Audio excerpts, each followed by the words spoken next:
Hey, Hound Dogs, I'm David Hankins, I'm Paul Hankins. and you're on the air with Power Squared. Today is Valentine's Day, so happy Valentine's to everyone watching or listening. And because it's Valentine's Day, I thought it'd be an opportunity for us to talk about some of the relationships or romances that are in Power Squared. Right. So I made a list of the couples, and I thought we just kind of go through it fairly quickly because I know people probably have things they want to do on Valentine's Day besides watch us. So each of the brothers has a girlfriend. In some Yes. cases, has had multiple girlfriends. But we'll talk about. I think is kind of the longest running relationship is Eli and Jennifer. Yes. Eli Powers and Jennifer Perry. Yeah. Now Jennifer is. And I think the artist will back us up that the boys are hitting above their weight kind of a deal because these girls are what they classify them as A's and the boys as B's or whatever it Yeah. was. Yeah. So, but Jennifer is sort of the high school prom queen or whatever, homecoming queen, and she's pretty and smart and all that, and Eli was sort of attracted to her when he first meets her, Yeah. and has to work up the guts to talk to her. And I think that's the hardest. It's hard for guys. It can be. Some guys are probably really easy about it, but I've never had that experience. Hard for guys to ask a girl out Yeah. because there's that feeling of she's going to reject me, Yeah.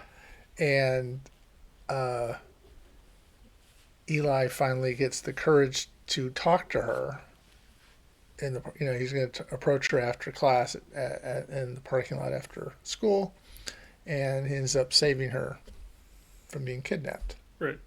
This is in the story, and she doesn't really realize uh, how he did it or whatever, but realizes it's him, and he's her hero. Well, they've been a couple since, Yeah. which is what 19 issues. They've been a couple. Um, so you know, and Jennifer's the only one that doesn't of the well. We'll talk about the other couples, but Jennifer doesn't know that he has powers. Right. Do you think he should tell her at some point? I think eventually it'll come up. Uh, it kind of seems inevitable that the person who keeping a power is a secret from will eventually find out. Yeah.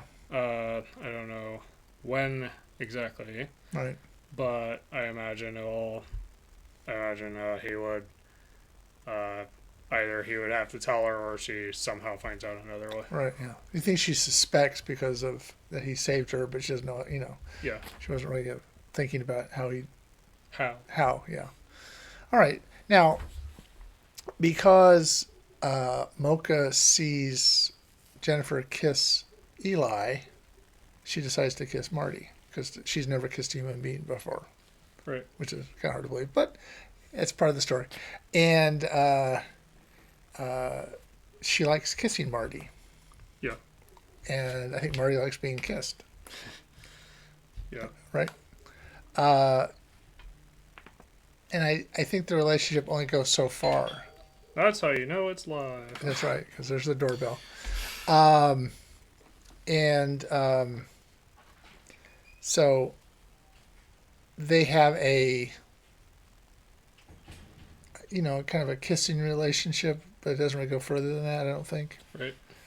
And then he gets interest from Quincy Victoria Davidson, who is the editor in chief of the Hound Dogs Howl.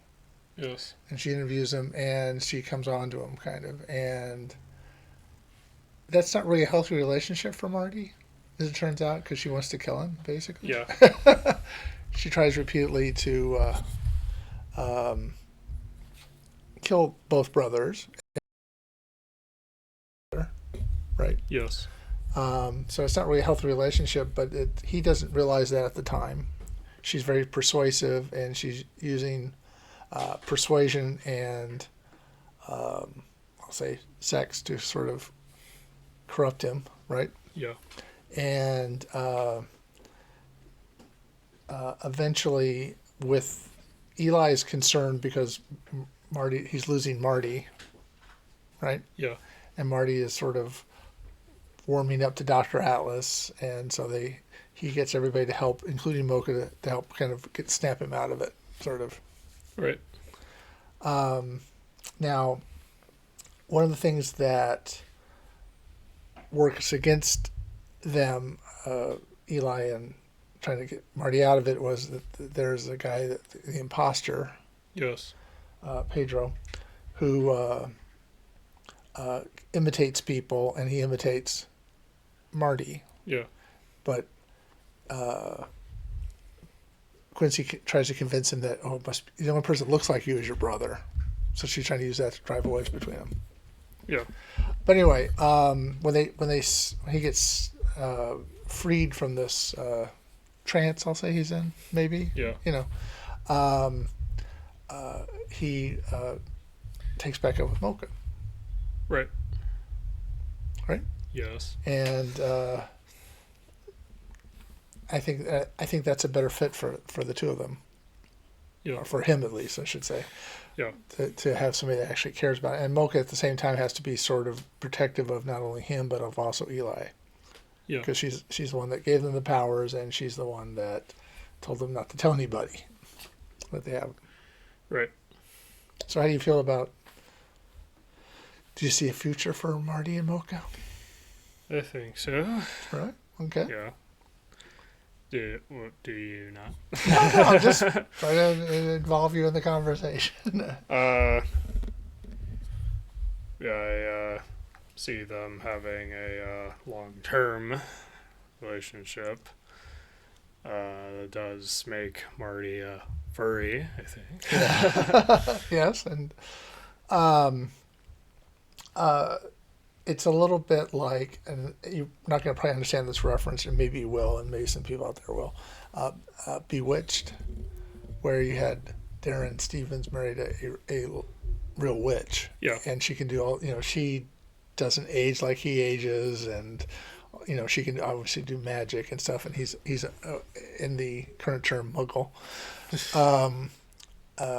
So I mean, Or it's a normie. but anyway, so it's kind of like it's a little different worlds colliding, Yeah. and it can collide in a good way, but it's they have different backgrounds, obviously. Yes. So I kind of see that as sort of a long term, not an issue, but just sort of a kind of interesting thing that would happen as you say, have a long term relationship. Yeah. I don't know when else this will be relevant, so I'll just say on the topic of Bewitched, I believe that was one of the inspirations for the magical girl genre. Oh, really? Okay. Yeah, in Japan. Okay. And I think there was a movie called that came out way earlier than the series. I think that was kind of what the series was kind of about in a way. Yeah. So, yeah, it's interesting. Yes. So she has this magical. She can change. She can do anything basically as a witch, and but they're not both. He's not a. Marty has powers of some sort. Yeah. So it's not the same kind of relationship. It just sort of made me think of the kind of coming together of different worlds, magic world, and he was born in this world.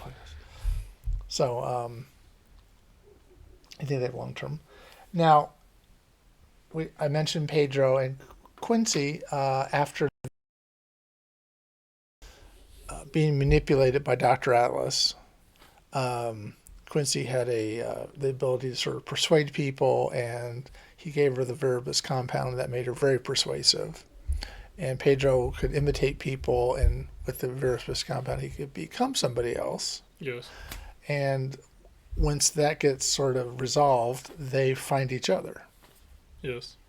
Do you think that's something that will work long term? Well, I'm not sure. Mm-hmm. But I'm sure they'll enjoy it for however long it lasts. Yeah, yeah. As the boys are hitting above their weight, I would say that he's hitting above his weight. She's a little more. I would say. I almost would think she's sort of a little snobby with a name like Quincy Victoria Davis. Like, come on, but yeah, it's kind of interesting. It's maybe like a college fling kind of a thing. Yeah. You know, I don't know. Yeah, I don't see it being long term, personally. But Right. they're together as a couple, and one of the issues we're working on now. Yeah. So it's still at college though. Okay, so there's a couple that we seen a instructor Miller. Now, she is the one that ratted out the boys to him, Yes. and she's enamored with Dr. Atlas from having seen him give this little seminar. And when she has a chance to actually work with him, she kind of would gladly give up her instructor job at community college to work with him on his evil plans. Right. So, do you don't see them as a romantic couple? Not necessarily. Okay. I didn't read them that way. Okay. Is it's more of a, I don't know how to describe it. Like, to me, it was more like a mad scientist and loyal. Assistant Yeah. kind of. It's like Igor kind of. Dr. Frankenstein's how you say. Not exactly that, but I would think that she sees it as something more. Maybe he doesn't, but I think she does. I think she actually cares about him. right. Well, she probably does care about him, but I wasn't sure I read that on a romantic level. Okay, that's fine. We have a different of opinion. um, but yeah, so they're, if nothing else, they're linked by their desire to get the boys, I guess, if nothing else. So, okay, fair enough. Um, Now there's two sets of parents that we've explored somewhat in the series. There's and the last issues from last year were about uh, Peggy and Peter Powers, Yes. which I think is kind of sounds like Marvel characters. Um, I think when we were trying to come up with names in Marvel, that I didn't think I would lead to them having a letter of name. so Peggy and Peter Powers. Uh, they're not the best parents. No. No. And they're more interested in their work than in their kids. Safe to say. Yeah. And they work for, as it turns out, Dr. Atlas. Yes. And they don't realize that the boys have powers somehow. They miss that when they meet them. Yeah. In the story. They've already actually met, obviously, but when they come to town to visit, and but I get the sense that Peggy sort of wears the pants in the family, if that's an expression makes any sense. Yeah. She kind of, I mean, he's seems to be sort of following her lead and everything. I guess the alternative is she's the matriarch. Yeah, but I'm trying to say that she kind of, she's obviously the matriarch, he's the patriarch, but she kind of, she I think makes the decisions in the family. Is what I'm trying to say between her and Peter. Right. I think Peggy is kind of the stronger of the two. Right. Don't disagree. That's kind of what I was trying to say. Okay, all right. Well, matriarch it just sounds like you're just the. And so we also have on the opposite scale Susan and John Perry, who are Jennifer's parents. Yeah. And he's a successful lawyer, and she's kind of sort of I'll say housewife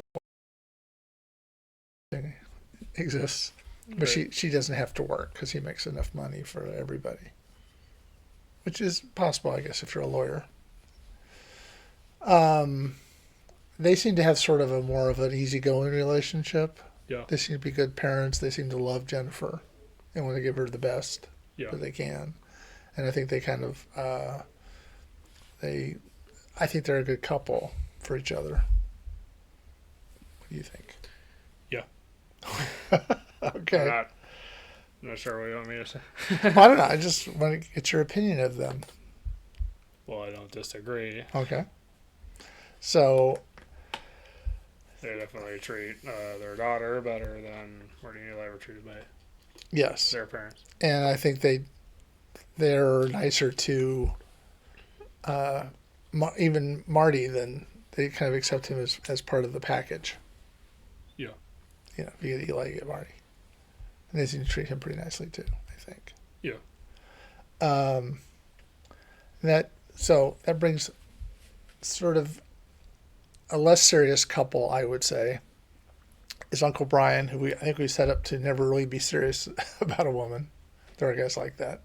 Yeah. And he's reconnected in the story with Emily Nanny, who is a assistant DA in San Romero. Yeah. They had been bandmates at one point, sometime in the past, and now they're we see them like, at least go on dates or whatever. And she again is at this party that we're working on. Yeah. So what do you think about that? Seems like an odd couple. Yeah. Not sure what additional insight I could provide, Okay. but seems like something that has potential. Right. And then I didn't put this down here, but I thought we could at least talk a little bit about Raven and Billy O'Shea, who are not romantically linked. They're just sort of kind of companions. Yeah. And she is a yokai, Yes. a special type. Yadagarasu. There you go. And he's just a young boy, or he's actually a man now. But they're kind of he's running from Dr. Atlas, and she's sort of helping him run. Yeah. Is that fair to say? Yes. And they're just on the road together, and there's no. She's more of a mother to him than Yeah. right. So I think, and do you think that's a healthy relationship? I think so. Okay. It's a fitting relationship, Right. considering how they started out. Right. Yeah. Which again, all these relationships are in the books that we put out. Yeah. And are putting out now. And I think that at the end of the fourth book we're putting out this year is going to be about Billy and Raven. Yes. So a Power Squared story. I like to think of it as. All right. So do you have do you think there's a best couple or?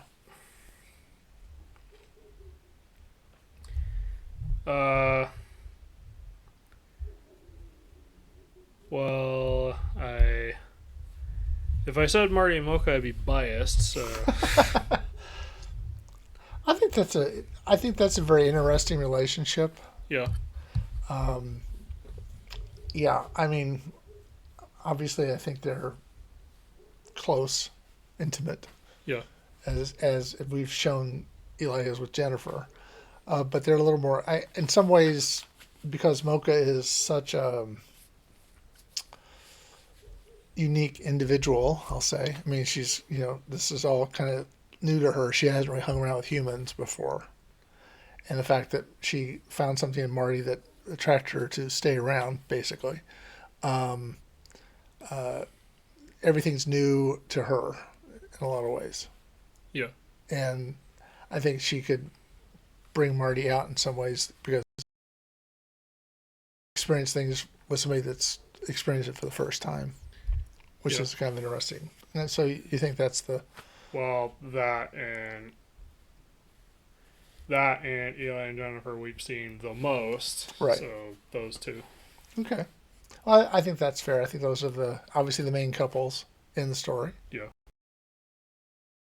We encourage people to read them if they're out there at powersquarecomicbook.com. The campus store. Right.